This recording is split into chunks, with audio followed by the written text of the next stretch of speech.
We, the team put together to spearhead dialogue on behalf of the Azimio la Umoja One Kenya coalition, have had various meetings, including this morning, to prepare for the onset of the talks.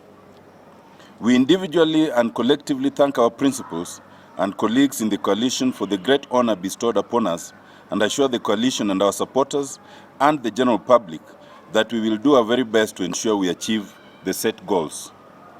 We reiterate the commitment by the coalition and this team to an honest, open and genuine dialogue that will result in meaningful change in the lives of the people of Kenya. We will give every effort to find answers to the four main issues as framed by the coalition, namely a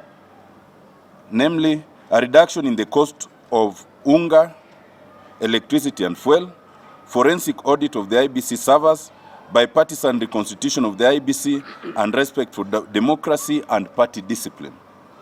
We reiterate our readiness and commitment to the process, but decry the delay exhibited by our Kenya Kwanza counterparts. We note the delay in naming the 7 members of the team, and up to now, note that they have not named the co-chair, leaving us at a loss as to whom to engage. As a further demonstration of our commitment, we hereby announce as follows. 1, we have prepared a draft framework of engagement to guide the process and await to engage on the same with our counterparts. 2, we have appointed the following as assisting counsel. First, Professor Makau Mutua, and second, Honorable Jeremiah Kioni. 3, we have appointed Advocate Paul Mwangi to act as Joint Secretary.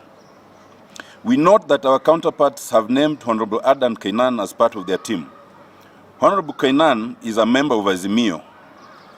The issue of party discipline is one of the 4 cardinal issues on the table, and his inclusion is in bad faith, unlawful, and intended to delay the process.